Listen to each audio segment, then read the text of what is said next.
이 세상에서 제일 가치 있는 일이 무엇이냐고 물어보면 저는 자식을 키우는 것이라고 말하겠습니다. 그런데 부모가 된다는 것이 참 힘든 일이라는 것을 부모가 되어보니 알겠습니다.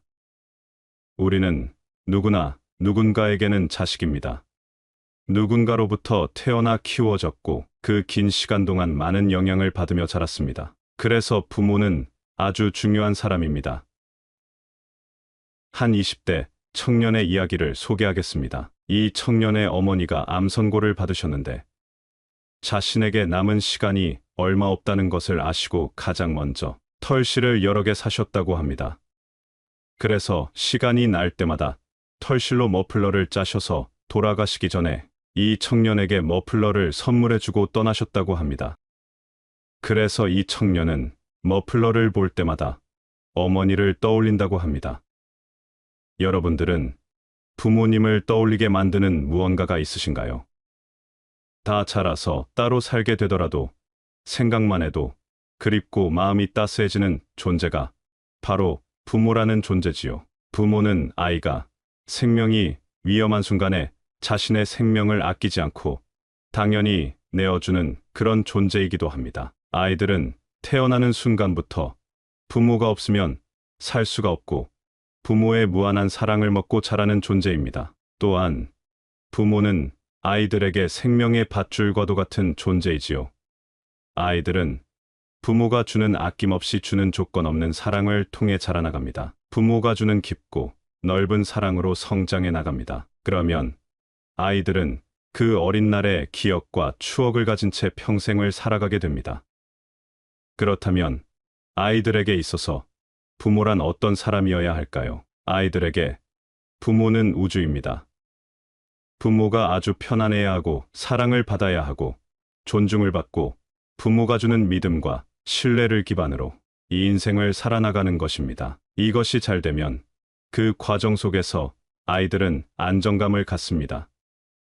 이런 부모의 조건 없는 사랑을 잘 받은 아이들은 부모와 같이 있을 때 편안합니다. 부모가 없는 순간에도 편안할 수 있습니다. 그러나 이러한 과정이 없이 사랑을 제대로 받지 못하고 자란 아이들은 부모와 함께 있을 때 오히려 불안하고 불편해합니다. 심지어 부모와 같이 있는 것이 제일 불행하다고 말합니다.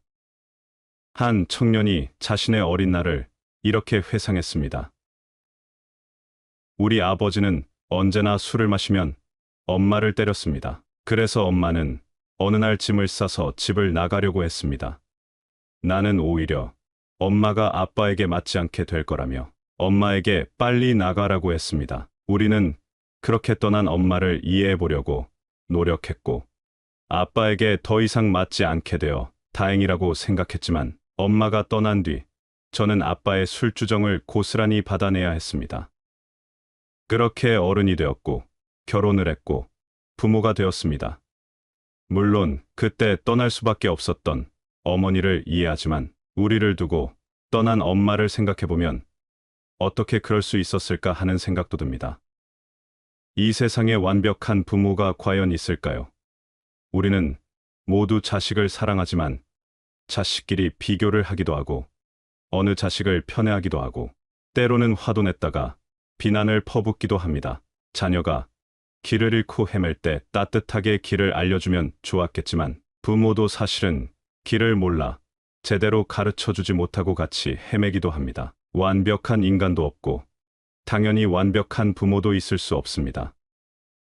그러고 싶지 않았지만 자식을 너무 사랑하지만 어떤 형태로든 어떤 식으로든 자녀에게 상처를 줄 수밖에 없는 존재이기도 합니다. 상처를 받은 자식들은 마음이 아프고 괴롭고 고통스럽기도 합니다.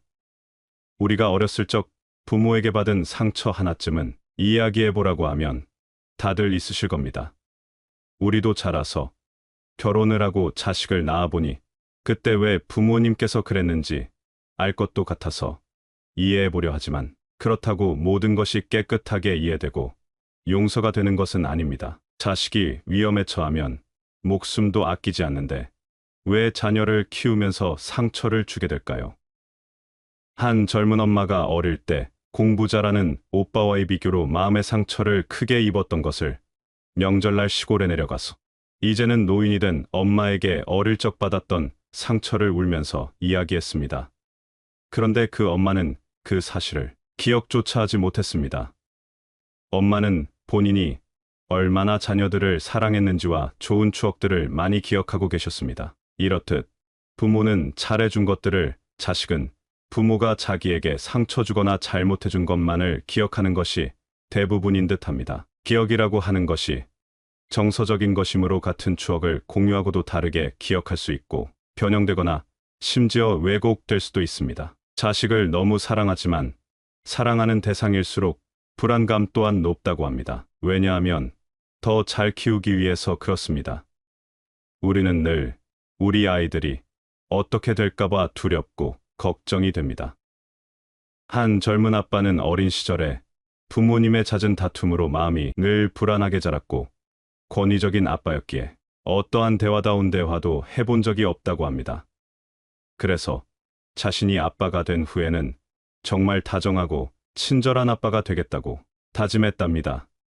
그리고 아이를 잘 키우려고 밖에서 일도 열심히 합니다. 오늘도 야근을 합니다.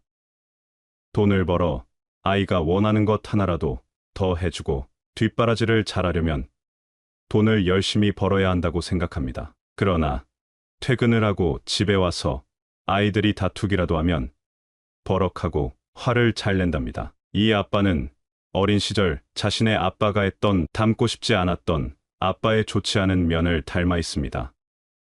우리는 자라서 무엇을 안 해야지, 조심해야지 하지만 어린 시절 알게 모르게 받았던 상처들이 건드려지면 해결되었다고 생각했지만 해결되지 않은 숙제 같은 것들이 다시 나를 힘들게 하곤 합니다. 우리는 자식과 사랑해서 소통한다고 하지만 많은 경우에 부정적으로 소통하고 있습니다. 늦게까지 결혼하지 않은 자식에게 좋은 사람 만나서 결혼해라, 결혼하면 이러저러해서 좋다 정도로 가볍고 긍정적으로 말하면 될 일도 너 결혼 안 하고 혼자 살면 나중에 나이 들면 외롭다느니 늙어서 아프면 어떡하냐느니 나는 그때까지 책임 못 진다느니 하는 식으로 말입니다. 부모는 자식이 걱정되고 사랑하니까 하는 말이라지만 이런 소통이 반복되면 사랑하는 자녀와 사이가 어색해지고 오해가 생기고 멀어질 수 있습니다. 부모가 의도한 바와 다르게 말이 나가는 것은 본 바도 없고 배운 바도 없어서 그렇습니다. 사람은 누구나 배운 대로 편안하고 익숙한 대로 말하고 행동하기 때문입니다. 그러면서 자녀가 부모 마음을 이해해 줄 거라고 착각하기까지 합니다. 부모는 자식에 대한 욕심을 조금 내려놓고 자식이 행복하다면 나는 뭐든지 다 좋다, 이런 마음을 내야 부모도 편하고 자식도 편하고 행복한 관계를 오래 유지할 수 있습니다.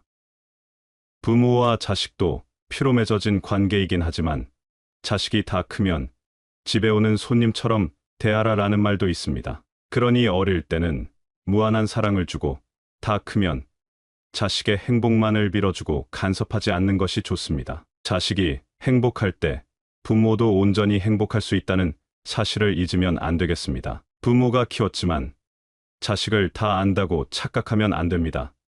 자식이 무엇을 제일 원하고 무엇을 할 때 가장 행복한지는 부모지만 전혀 알 수 없습니다. 이러한 사실을 인정하면 마음이 편해집니다. 그러니 자식이 정말 잘 되길 원한다면 취직이 잘 되거나 공부를 잘하거나 결혼을 잘하거나 그런 일로 기도하지 마시고 내 자식이 어느 곳에서 무엇 하든 마음이 편안하기를 그리고 행복하기를 기도하시면 좋을 것입니다. 또한 자식을 지금 이 자체로 온전히 사랑하시고 지금 상태로도 충분히 괜찮고 곁에 있어 주어서 감사합니다. 이런 마음을 내면 부모도 자식도 모두 잘 될 수 있습니다. 오늘 들려드린 지혜의 말씀이 너무나도 귀하고 귀합니다. 우리는 누군가의 자녀이기도 하고 누군가의 부모이기도 합니다. 오늘 배운 말씀대로 인생을 살아간다면 자녀도 부모도 모두 행복한 삶을 영위할 수 있습니다. 여러분의 매일이 행복하셨으면 좋겠습니다. 이상으로 시니어를 위한 모든 것 시니어 톡톡이었습니다. 더 알찬 내용으로 찾아오겠습니다. 오늘 영상이 도움이 되셨다면 구독과 좋아요 부탁드립니다. 감사합니다.